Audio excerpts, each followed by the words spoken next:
quiet on set. Okay. Tero Documentary presents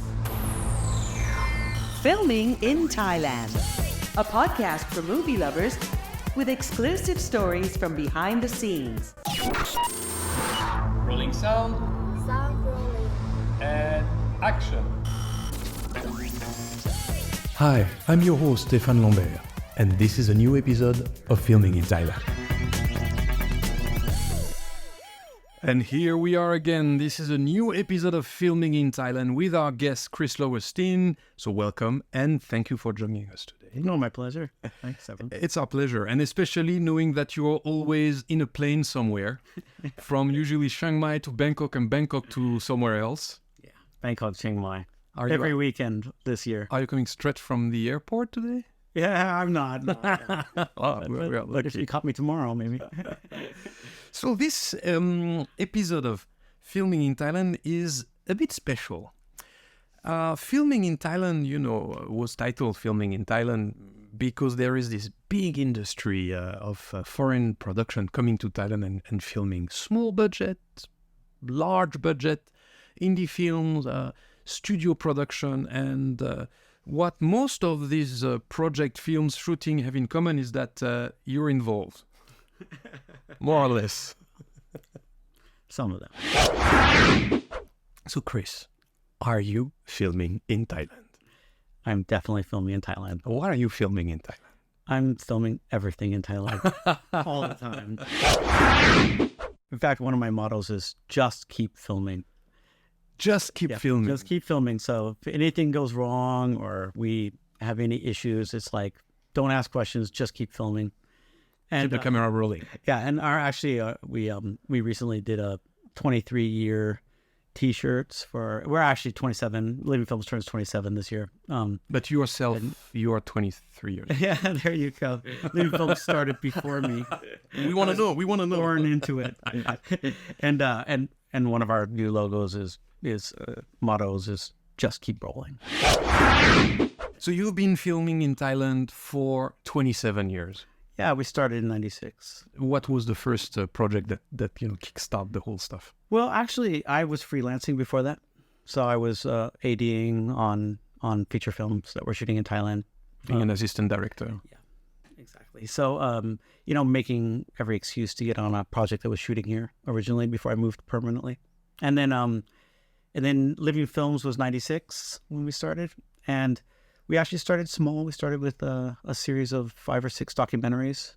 I love documentary. I still love to do documentary. And yeah, as you know, and I know that you love documentaries. I we do. have that in common. This is also one of the things we have in common. And also, I think, in as much as I've seen such a transformation of the film industry over the years I've been here doing this, I still love those roots. I love to do documentary. I love to do. We're quite misunderstood. I love to do smaller independent films. They're often bigger is not always better in filmmaking. That's what my nutritionist told me. She was right. I'm not wrong. So you started 27 years ago in Thailand as a freelancer, and then you went into creating this living film company that is now involved in many of what is being shot in Thailand. We'll talk in the third part of this podcast about the business, the prospect of this business, and before that, in the second part, we will discuss about the actual industry. But now let's try to learn more about your, what brought you here. And you were not born in Thailand. Where are you from? Yeah, well, I was born in South America, in Chile. But my formative years were in Portland, Oregon. So you're an American from the U.S. American. Moved straight to Thailand? No, I was in Italy for a year first, and then but I moved to Thailand when I was 24. So that's an age where I think you're able to integrate. A lot of people move when they're older and maybe more established. So I really established my career here and with Living Films. Was it a decision you made, or just opportunities came up and you said, yeah, I mean, basically at 20, in the 20s, we don't say, I'm going to do this. So it's just things, opportunities are coming and you seize them. It was never that planned. And I'm not that ambitious. So I really am not. People are surprised by that. But it wasn't like a grand scheme to create this amazing production company or something. So it kind of happened organically, I would say. And but when I first came to Thailand, I just, I fell in love with it immediately. And I traveled a lot as a kid with my parents, and being born in South America, etc. And I think that maybe I was Thai in my last life or something, but like even learning the language felt like remembering as opposed to learning, maybe. So I just felt like, when I was a kid, I was always smiling all the time and people thought I was really weird. And when I came here, I suddenly wasn't that weird. I was like, I fit in, and I was like, oh, this is my country. And so then to be in a stressful industry like the film industry, I mean, our projects, there's millions of dollars on the line and there's a lot of stress and we work incredible hours. And to do that in a kind of feel-good, Buddhist, relaxed country is like a perfect blend for me. You're part of this Thai landscape. Would you say that you have contributed to shaping this landscape? I think we could claim that. In what way? The industry progressed a lot in my first years. So I was freelancing for a while. It was over 30 years freelance, when I started, and then I think with Living Films we started slow and we weren't in a rush, and so we kind of, it happened naturally. And I think as that happened, the industry progressed. So I think I was the first production company with a website in Thailand, for example. And then I remember there was several production companies that copied our website word for word. Okay. I thought that was really interesting. So I was like, so we are kind of leading the way already. And then... Are they still around? I'm sure not. Production companies don't last that long. It's not like banks or something. They have production companies tend to come and go. Was there a moment or a project that, the turning point, being a service production company, like others, and suddenly you become the person to go to when there is a huge budget, because you're handling huge budget once in a while? I'm not sure when exactly that happened. I think when there are too many zeros for the calculator, usually it's a big budget. Time for a new calculator. I'm not sure, but I think what happens in our industry is, and why production companies come and go, is that one of the main factors in hiring people to make a film is your trust in the producers, essentially. Your trust in the people making that project, that they'll treat it like their own, that they'll treat the budget as if it was their own money they were spending, and just take it really seriously and try to make the best product they possibly can. And because films, features, TV series, documentaries, because they take so much work, blood and sweat, that by the end of a project, you really know who the people are you're working with on that show. And so by just working all the time, you gain these amazing connections that, that I think it one leads to the next. So I think it's really the way we make a film that's, $2 million or $200 million is not that dissimilar, actually. It's just more zeros. But our systems are all the same, and you still need just as much trust in a producer making a $2 million film as a $200 million film, because I know there's more at stake for $200 million, but it's all the same scale. And I feel like, you need to have a team you really trust. What makes a $200 million budget a $200 million budget comparing to a $2 million budget? What, the fees you pay to the actors, how much you charge because you needed to earn more, or what's the difference? It's a valid question. I mean, bigger scenes in general, a bigger scope, let's say. I think with the advent of CGI, budgets you would think the CGI could help, but they actually got bigger. So, What is that? The CGI itself costs money? CGI itself costs money, and the filmmaker's vision is unlimited. So you can have a blank slate versus, sometimes, and I really believe that having budget constraints adds to creativity. So a lot of times too much money is not good. We did a project a while back, which was, in a way put us on the map, which was the Hangover Part 2. And, the director had carte blanche from the studio because Hangover Part 1 made so much money. I think it made $1 billion.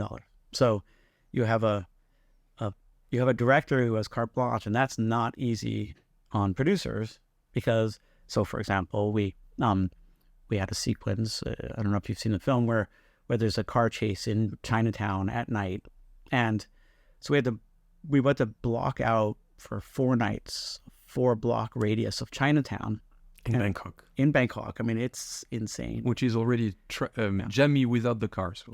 Normally, if a director asks me that, I'm like, oh, we could never afford that. But in this case, the question is, well, how much will it cost? And to even answer that question takes like 3 weeks of hard work. And then they're like, okay, let's go for it. Oh, no. They said yes. Yeah.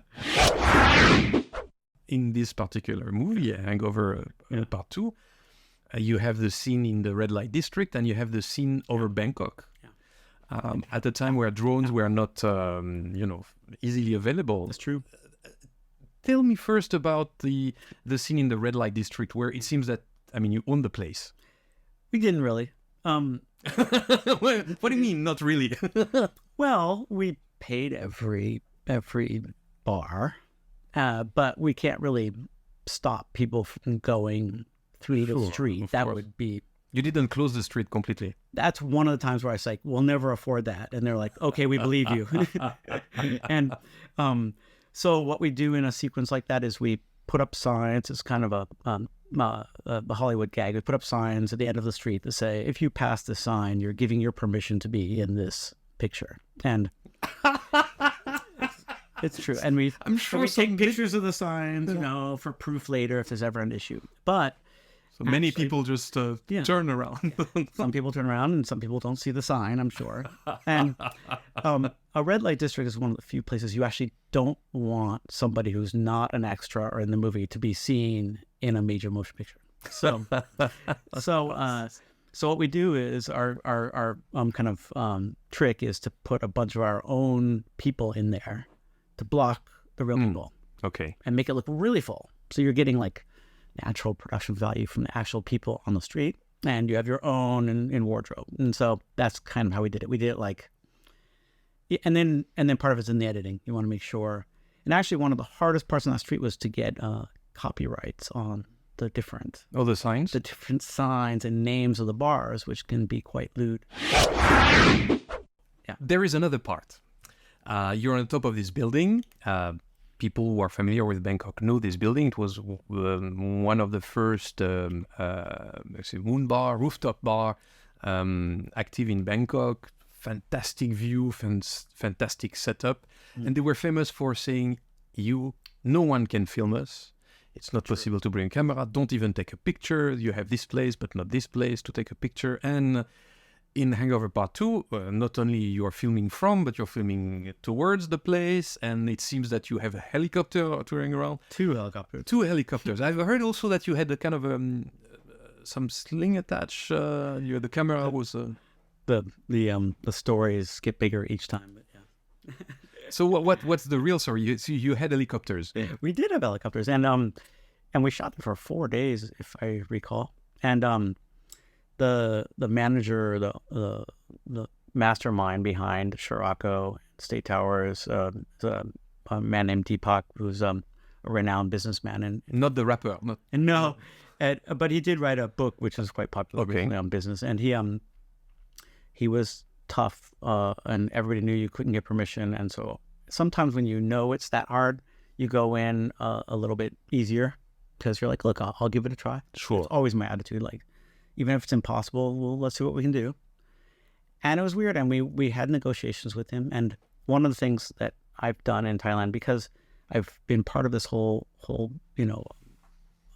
of momentum on the film industry here, is that I've come up with a number of legal forms and agreements that I feel it's very un-American. They don't start totally one-sided. They kind of start fair to both parties. And so we wrote a contract for that, a draft contract for that location, and tried to make it as fair as possible. And Deepak read the whole thing, and then looked up at me. He's like, "No, I get the distinct idea that you were trying to make this fair for me and for you, and I'm not going to change a word."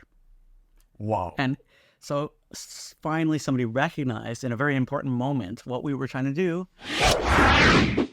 I could give you the Scirocco for 4 days for free, or I could give it to you for $1 million. And I was like, well, you probably know which one I want. And so he gave it to us for free. And we gave him some things in return, like he was able to have a hangover suite and a hangover martini and other things for his establishment, which I'm sure ended up making more money in the end. For sure. Yep. I mean, Yep. when you look at what the career of this movie. It was win-win, and it was amazing to pull it off.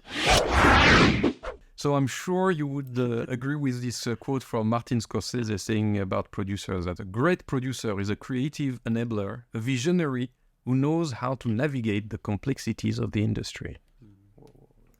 Do you agree? Absolutely. Is the industry in Thailand more complicated to navigate than the industry in the US? I know a lot more about the industry in Thailand than the U.S. these days, but probably it's much better than it used to be. But there's less procedures for standard things that you want to do In Thailand. So, you kind of have to navigate them yourself.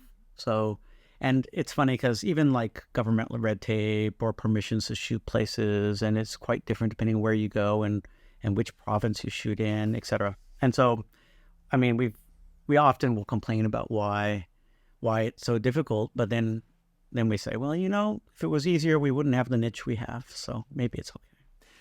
Do you think you would have had the same career in another Asian country? Probably not. Any specific reason that comes to mind? I just love Thailand. So I feel like if I was in another country, maybe I would be in multiple places. Maybe I would have gone back and forth with the States more. And so, it's quite special, I think. And Thailand was a hidden gem for filmmaking for a long time. And it's certainly not the hidden gem anymore. As you can see, there's so many productions happening. But for a long while, I felt like, wow, we're onto something that people don't even realize. Can you elaborate? What is it so special about Thailand? It's a difficult question because there is no straight answer. I think it takes a while to see it, but first of all, I think the crews everywhere can be good in multiple countries, but somehow in Thailand they just thrive on showing what they can do, not through talk, not through boasting. They're modest, and yet they do it through their work. And there's this incredible work ethic. And yet, despite this really hard work ethic, it's not all about the work. People also want to have fun. So if you do it right, there's this fantastic atmosphere. So you're making something together with really professional crews, and yet you can have fun doing it. So I don't know, The fun factor. Fun factor. So In many Thailand, countries. you would say sanuk. Huh? So no, everybody wants to enjoy what they do, but it's not always like that, as we know. And a lot of jobs are just entirely too serious, and filming can be too serious. And like if we have Western crew that come in to help us and they're too serious, it often doesn't work that well. You need a bit of humor, and you need to enjoy yourself, and you need to appreciate each other. And if that happens and it clicks, I think you have something special here that's really hard to find elsewhere. I like to play a game with you. It's called the yes or no questions. Please answer by yes or no. It's going to go fast. Ready. Have you produced a film that has won an Academy Award? Yes. No. Nominated. Nominated? Wow. Yeah. Which one? Tar. Oh, yeah. Congrats. Have you ever worked with a major Hollywood studio? Many. Have you worked with well-known directors in the industry? Yes. Names? Ron Howard, Oliver Stone, many. And the mobile number It doesn't work. Do you have a strong network of industry connections? Yes. Have you produced films in various genres, from drama to comedy to action to documentaries? Yes. Have you produced a film that was adapted from a best-selling novel? Yes. Which one? Good question. You've produced The Serpent. Yes. It happened that I had a conference call, a video call with the real guy. Oh, amazing. Tell me about that. And he's claiming that, the series does not depict at all what happened, and it's completely a fantasy. Any idea why he would say that? I mean, I think it's very hard for people to watch films based on their story. And I mean, a lot of that is based on fact. And we produced that in conjunction with the BBC. I think the BBC are some of the best producers of fiction that's based on real events. And so they're pretty good about doing their research. And we spoke to a lot of people who were involved in those events in the 70s. So I'm not sure. He just recently was released from prison, right? Absolutely. And working on a book, on a documentary, wanted to have his own version of what happened. Interesting. But it's interesting to be able to confront, the drama, the fiction, and the real people. It's not the same take on what happened. Is on one side is a fantasy, based on true event or not, but then the other side is real life. So yeah, it's very interesting. We also did this film recently, 13 Lives with Ron Howard, and again, you're basing a film on very recent real events, and I think, and you have characters representing real people who are still alive, and you need to make a script that's annotated to talk about where you get your facts from, and you need to be somewhat careful, and you need to try to sign on people who are represented or fictionalize their characters. And it's tricky, but also really interesting. And it's interesting to try to recreate scenes that actually happened. I love it. You just mentioned about 13 Lives, the movie you produced, directed by Ron Howard, that was that happened. The production happened during COVID, I guess, during the lockdown. Well, that I guess was in itself a challenge. Was it your debut as a director? Yeah, even though I'm not credited, yes, I ended up directing the Thailand part of it. So thank you, COVID, or thank you, Ron Howard? Maybe both. We, there was a number of projects. So first there was Tom's film about subject which you were involved in, I think. Well, I have a small part. Okay, so there you are. But then after that, a bunch of projects happened at once, including a Netflix series and several documentaries also about this. Several documentaries. I was also involved in the National Geographic documentary, which was also really interesting and I think good documentary. So anyway, our release schedule, our post schedule got brought forward because I think there was a competition of who was going to release first. And when that happened, Ron was, all the cave sets were shot in Australia. And so Ron needed to go back to America to get his vaccine for COVID because it was hard for him to get in Australia, a little bit like Thailand at the time. Okay. And then he went to do post in London, and then he called and said, if we're going to release in this schedule, I'm not going to be able to quarantine 14 days in Thailand and shoot and get back and finish the cut. And so, you'll need to do this for me. And I was like, well, wow. I'm a producer, not a director. And he said, you'll do fine. That's a fantastic opportunity. Was it a happy day? It was excellent. I'm referring to Ron Howard. Oh, I see. Yeah, of course you're right. Yeah. For those very, very, very old listeners. He's an amazing person and an incredible collaborator. And even, he was in London, so he would come on remote while I was shooting. And, he would get up at a normal time. And so I would be 5 or 6 hours into a scene by the time he woke up. And then he'd come on and say, hey, how's it going? And look at some of the stuff and maybe suggest a shot or two. Have you seen part of the film? Do you see the scene you shot in the actual film that's been released? I absolutely. Something I shot is in every scene, I'd say. Wow, that's big. Did you learn from this experience that you want to be a director full time? Or you know too much about the production process?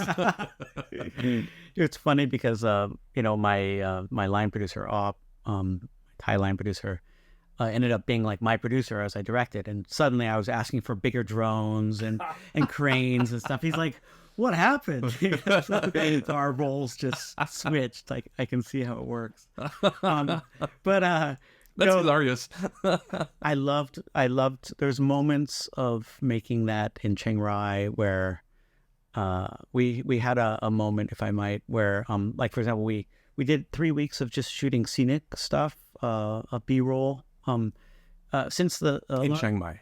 In Chiang Mai. In Chiang Mai, north of near where the actual cave is.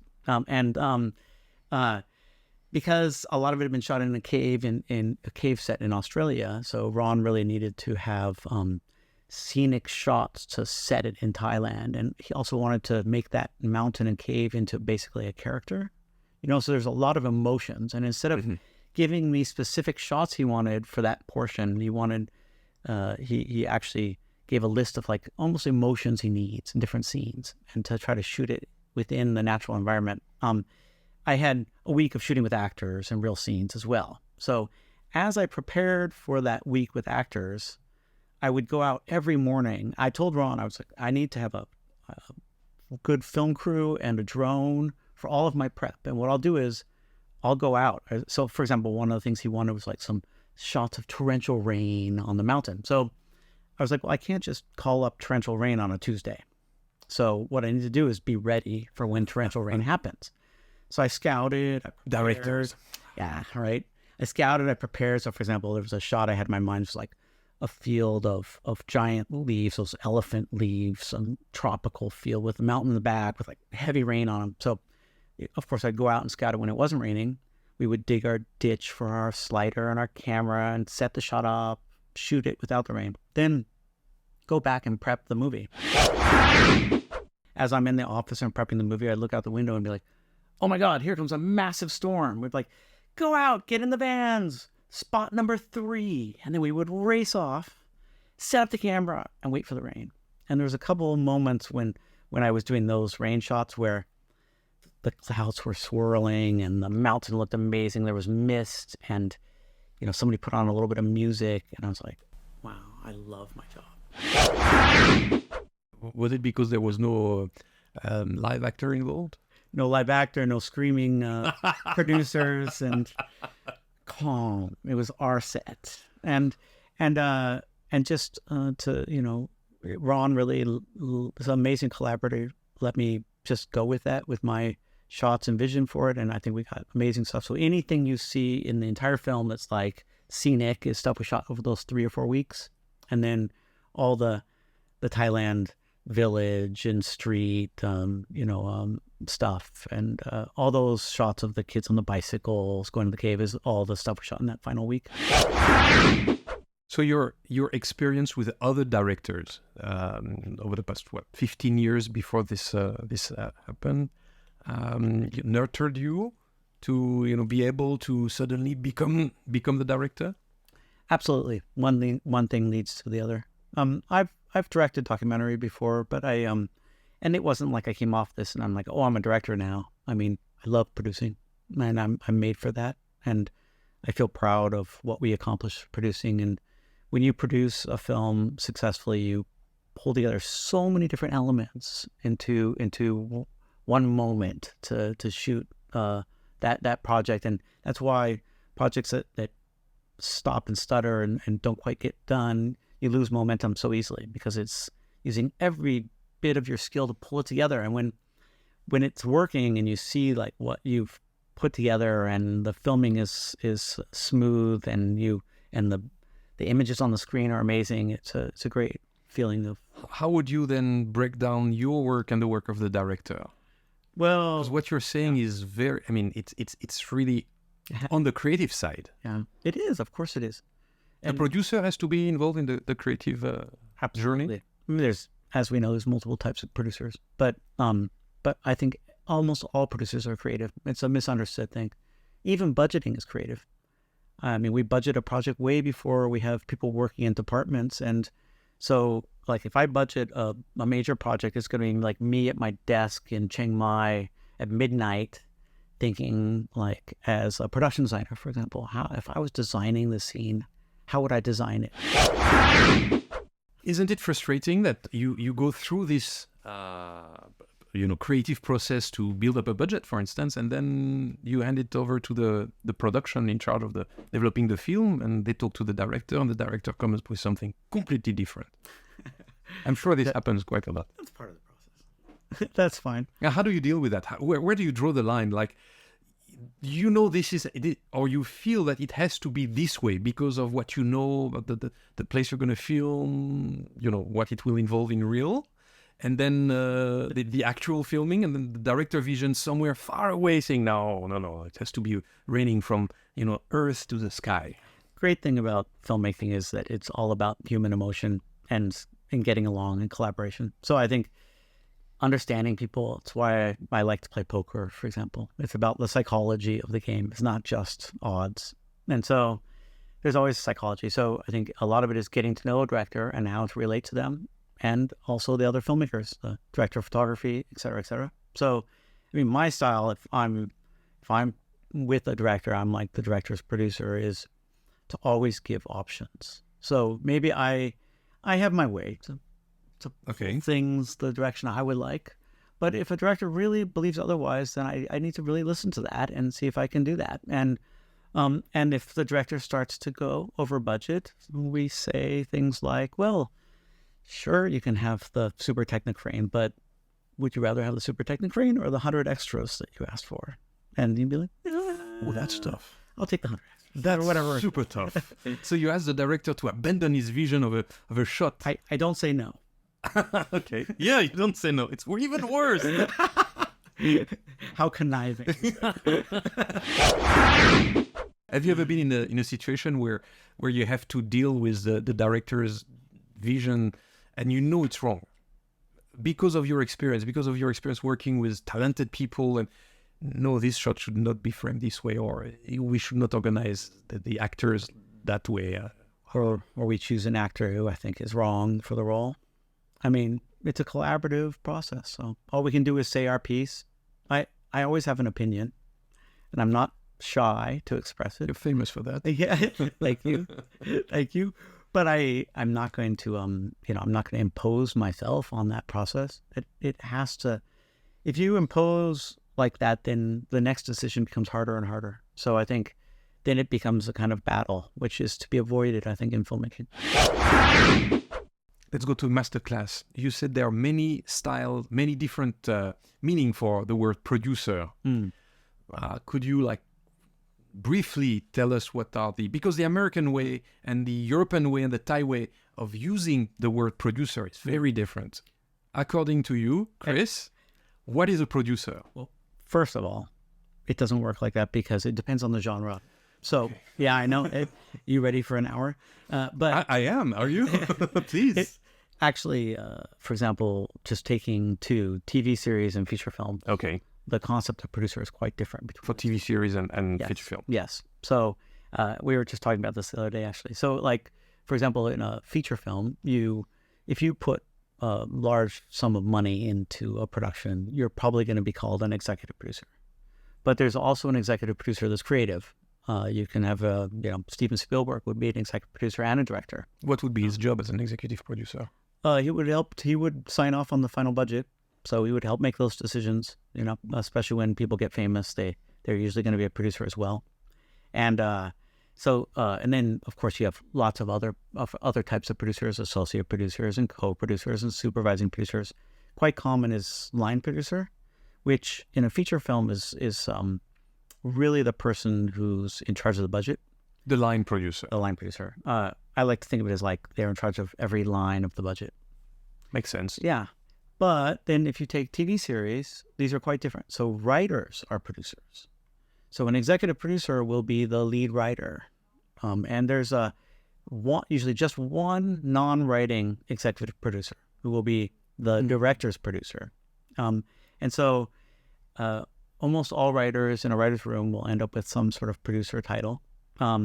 So executive producer is quite different. It's not like the money person. Meaning that they have a say in the crafting of the film. Yes, absolutely. As a producer. Yes, much more creative than an executive producer on a feature film, which is more about the money side, an organization. The mechanic of producing. And so, for example, you'll have a showrunner in TV, and the showrunner is like the person that's originally the vision for that TV series, and then almost always a writer and or a director.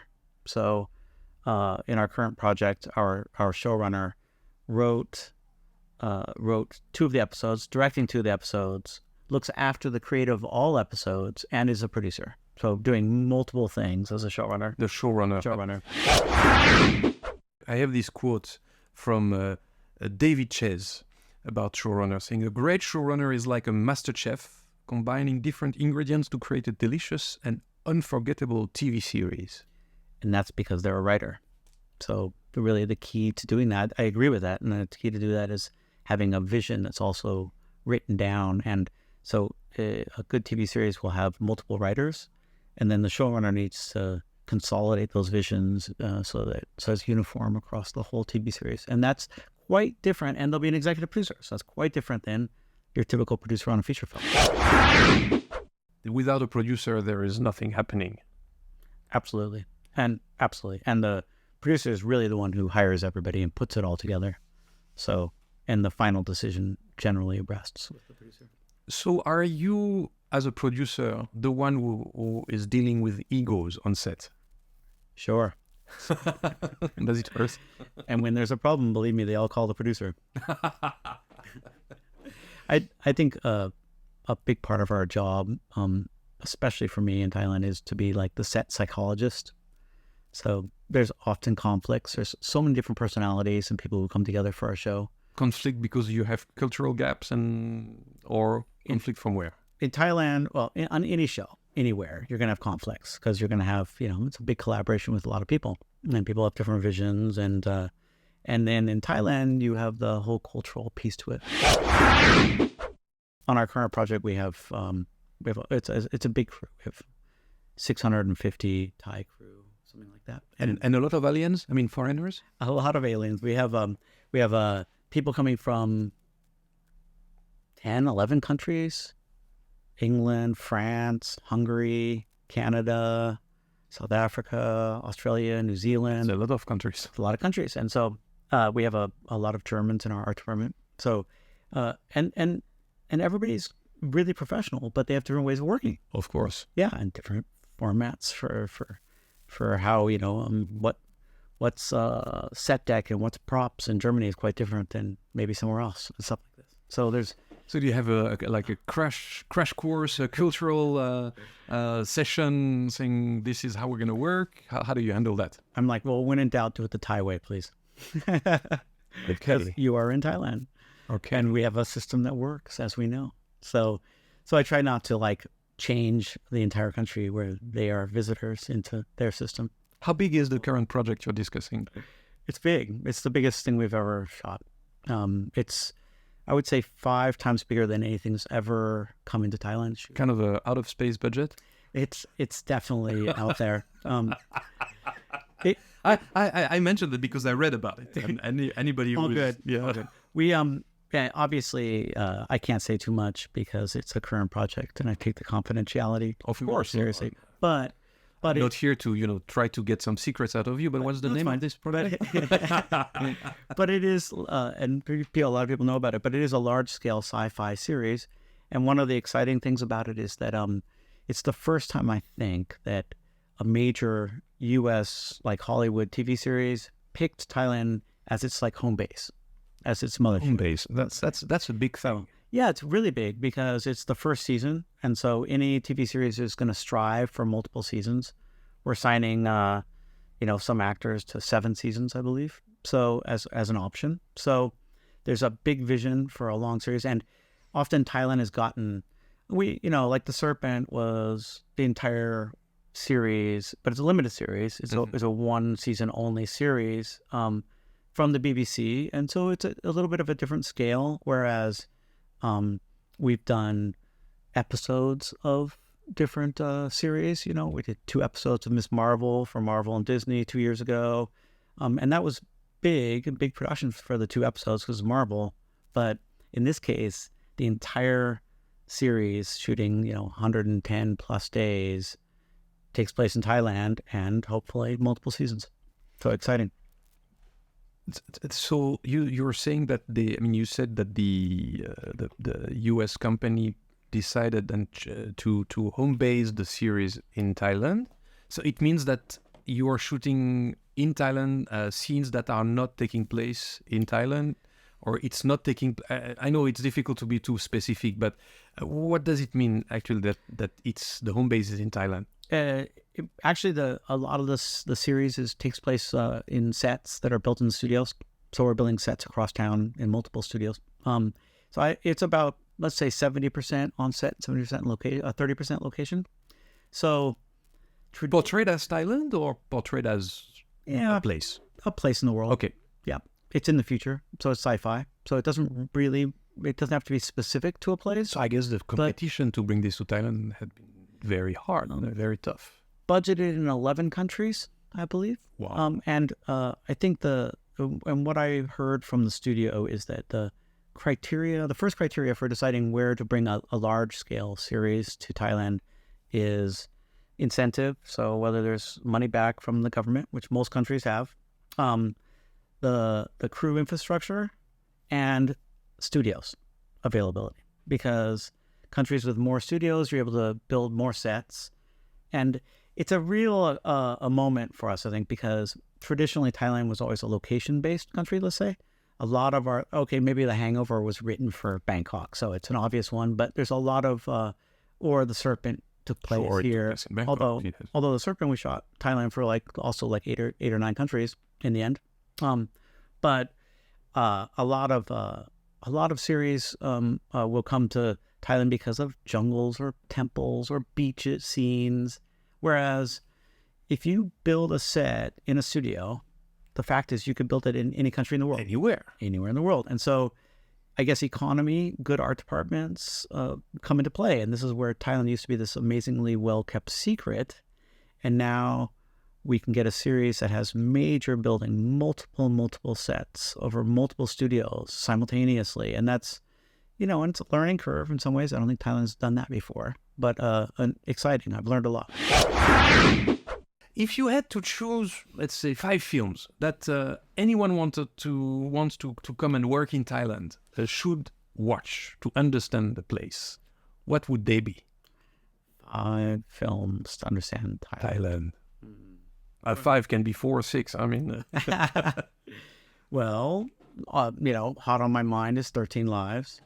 I think it's the Ron Howard movie. The Ron Howard movie about the cave rescue. I think it shows a kind of amazing piece of Thai culture and Thai sensibility. The way that they were able to, have 10,000 rescue workers come in and work together to rescue the kids, and almost like a miracle. I think that's a very good one. I would watch Changeland. I think it's beautiful, and it really shows it's a little bit like Sideways was for wine country in Napa. So I think Changeland does for southern Thailand, and two men on a journey, an emotional journey. So I would do that. I would I would watch 13 Live, Changeland. Yeah. What's another good one to really show? I would watch The Serpent. The Serpent. Yeah. It's try to avoid to be in a bad situation with bad people. So. I think yeah, sure. It's it's a portrait of a murderer, but not if you ask him. Huh? Yeah. Well, there you are. But I'm laughing, but with respect. Yeah, sure. The Serpent, the whole series, I think we do. I think one of the things we did really well was the period part of it. It's incredible the way you brought back Bangkok from the 70s. It's 70s, I think. Yeah, 70s. It's amazing. I mean, you really, when you know Bangkok a bit, and this is Bangkok of the 70s. One of our partners, Oliver Ackerman, who helped produce that for me, actually grew up in the 70s in Bangkok as a kid. His father was the German ambassador. And so having him also, the filmmakers would come up with a vision sometimes, and he'd be like, yeah, it wasn't really like that. Here, let me show you how it was. And so I think that really helped to have somebody who was there, who was one of the producers. And I think when we have a limited budget and we're doing period like that, I prefer to bring the frame in. So we're not, if we're limited on budget, instead of doing not a great job on the period, I'd rather do a great job on the period and just have the scale a little bit smaller. I think we did a really good job with that. So we picked our battles of the bigger scenes and then came in on locations to really set that stage right. And I think it's a good example of seeing Thailand and what we can do. So it shows what the Thai departments can do, art department, in terms of pulling off period. But it also shows Thailand in an interesting time in history here. So the 3 films you would recommend people to watch to understand Thailand are? 13 Lives, Ron Howard, about the cave rescue.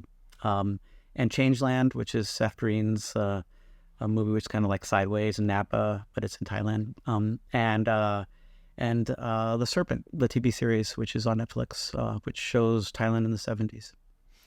And what about a film that for you is bringing up all the cliche and that people should not refer to? Well, there's a lot of those. I mean, The Hangover definitely had some of that. Watch Hangover 1. It was a better film. You are listening to Filming in Thailand, a podcast by Tero Documentary, with your host, Stéphane Lambert. And we are back with Chris Lowenstein from Living Film and discussing about this game-changing project that is going on today. We are not going to be too specific about the project. You will have some more details at the time of the broadcasting of this podcast in the comment section and in the description. But what you're saying is that now Thailand has matured enough in terms of production capabilities, know-how, team, talents, infrastructure, equipment, so that it can compete effectively with other parts of the world where large projects have been being shot. I'm thinking about Star Wars in North Africa, for instance. And do you see it as a trend, like the industry, the filming industry in Thailand being mature enough to welcome production that are not actually taking place in Thailand? Yes, absolutely. I think the industry is really growing up, and you see a lot of projects coming in. And to go back to our project 2 years ago, we did 2 episodes of Miss Marvel for Marvel Studios and Walt Disney. And how many people did you bring into Thailand, and how many people were on set for these 2 episodes? I had probably my Thai crew was 500 or 600, and I think we brought 150 people in. We had scenes with over 1,000 extras.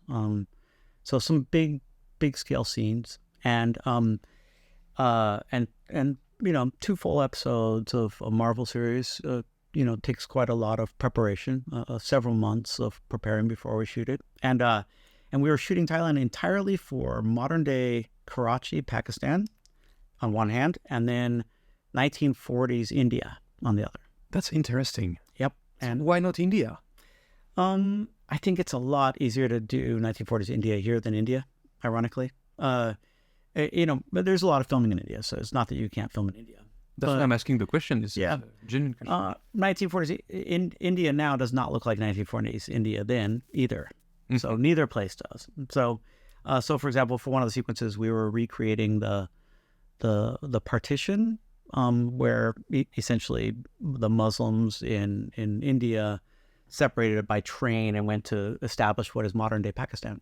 And so we shot near Bangsu station here, controlled 13 tracks of trains with trains on each of them, with people on top of the train and inside the train, with props and set deck of this mass exodus of Muslim Indians to Pakistan. And so this is something that would be hard to pull off in India. It's like the large logistic scenes, let's say. Huge logistic, but that sounds super fun. In COVID. And I remember our extras During COVID. COVID. Our extras holding area, we had to socially distance our extras. So we had like one plastic chair for each extra separated out. And I have a picture of myself smiling with like 1,000 plastic chairs behind me in this massive circus tent. I mean, amazing scale. Wow, that sounds completely, crazy and impossible. But that was what happened. We pulled it off. There was this film that you premiered in Bangkok. You were kind enough to invite me a few years down the road. Can you tell a bit about this project? Which one? So there was more than one. Yeah. And you invited me only to one. What did I do? No, the one that took place. The one that took place in Phuket. Oh, Changeland. Changeland, yeah. But there was. Yeah. How many did you? Initiate creatively. It's that many. It's hard to say. Not that many. We mostly documentaries when it's been. Documentaries is one thing. Yeah, it's different. It's easier to. Yeah. Well, it's easier. It's maybe faster. Yeah, sure. And to be fair, Changeland was not a script we wrote. Okay. Yeah. But it's also not a service job. It was a job where That's what I meant. Yeah, we were very much creatively involved. It came to us and is quite low budget but a really nice script with our collaborator Seth Green in LA, and Seth's an amazing collaborator as well. And so I think that process of creatively looking at a feature film and putting it together, it's also really giving. But even projects that weren't my projects, also I think you want to believe in each one and you want to make it as good as possible. And earlier in my career, I got a lot of bad scripts, so we made some of them. As a service company, you mean? Yes, as a service company, you have to do that to start up. Changeland, I think it was a really great collaboration because also the actors knew each other for many years, and so. Can you remind us who they are? Seth Green was our also lead actor and director on it, right? And we had Macaulay Culkin as in his first role for a long time, and a lot of other actors, but almost all the actors were child actors originally. So they Seth told me at one point that if a child actor is still acting, they're going to be incredibly professional, but otherwise they're going to be destroyed. So it's one of the two. And one of the things that the actors did is, because they were also close to the project, is they memorized the entire script. So that helps a lot. It helps so much. Usually, before you get to a scene, they'll remember their lines and come to set that day, and we'll give them sides of the script so they'll remember their lines. And still often there'll be some lines forgotten, and we'll do multiple takes. But in this case, they all memorized all scenes. So on some days we could just, which is great, and we talked about it. So on some days we could just switch scenes. We'd be like, why don't we try the scene where they meet the first time right here in the lobby, and then we just do the scene. So it like indie film. It was indie film. So it creates this great flexibility and creativity. And also, I think everybody stayed together in one hotel, including the Thai crew. And it was very important to us that we pull everybody together to one group. Where often, if it's a bigger Hollywood film, people are in multiple places, and it's somewhat segregated by above the line or below the line, and actors and crew and whatnot. And so in this case, we were like one big family, and I think it really showed. I'm going to bring you back in time to meet your own self at the age of 20. This is the time traveling machine. What would be the interaction you would have with your own self? Your own younger self? Myself at 20. Get a haircut. We want a picture now. Yeah, please follow him. We need a picture. I was a real hippie. Yeah. Where were you at 20? I went to college in Beloit College in Wisconsin. So I knew in my heart of hearts I wasn't going to stay in the States. It wasn't really the country for me. It never has been. And I thought, I know it's funny, I knew that from a young age. And I thought, well, let's go to the heartland before we get out. Because growing up in Oregon is quite different than that. So I went to Wisconsin and then I got out. And so I think, and I was just about to graduate at 20. And I think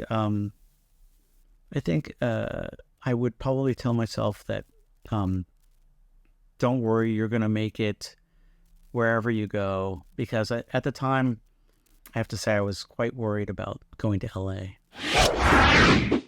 Chris, trust your heart and explore the world. Although that is what I ended up doing anyway. But I would tell myself that because I also made, a lot of question myself in terms of the decisions. And moving to a different country at an early age like that is not easy. You're leaving a lot of friends and family behind. There was no internet. There was, to call. There was no internet. Imagine, young people. Electricity? Yeah. Oh, yeah. Just the beginning. Hey, Chris, you're going to get more and more connected. Don't worry. You'll be able to call your mom on a computer in a few years. So don't worry about it. Yeah, video calls. Yeah, imagine. It was Star Trek only at that time. Yes. Beam me up.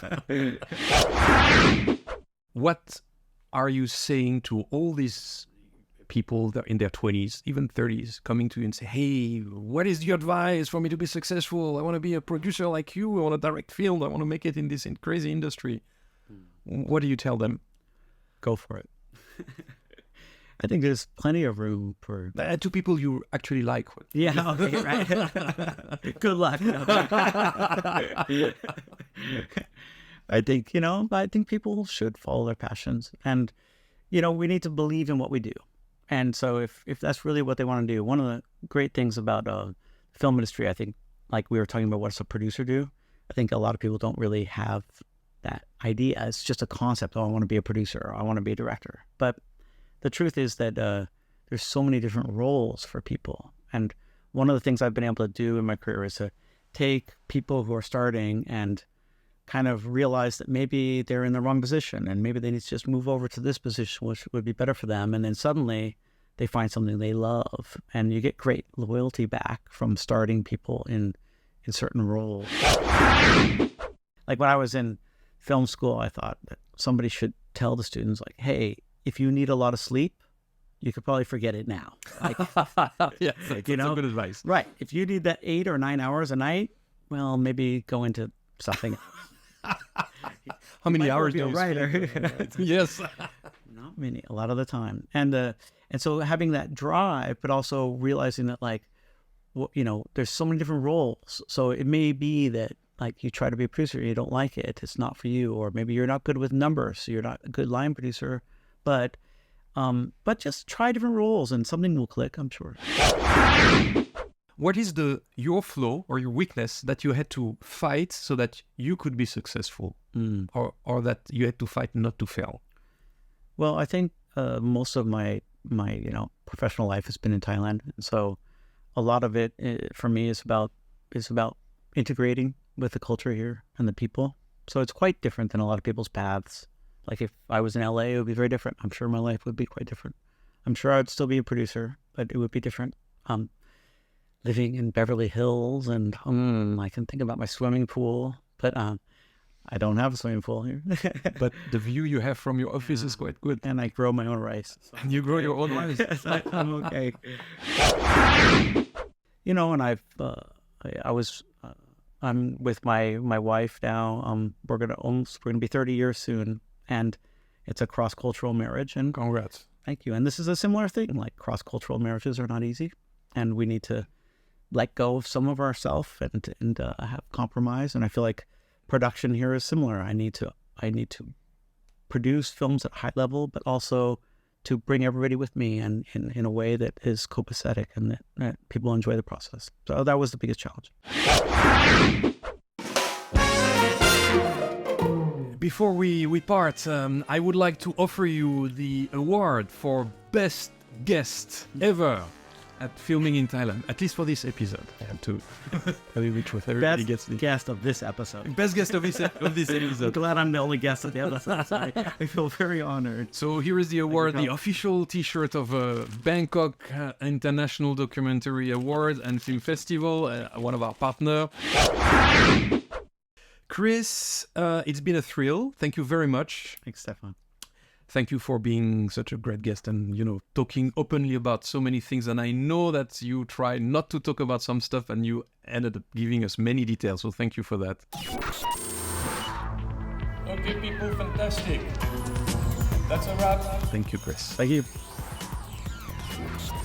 That was Filming in Thailand, an original podcast brought to you by Taro Documentary on Rudy Podcast, with your host, Stefan Lombe.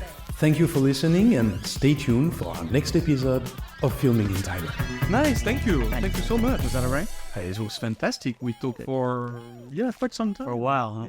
Yeah, well, you can edit it down. Take my bad answers out. We need only 2 minutes and a half for this episode. No. I like it. 15-second cut down. Yeah, I want your name for it.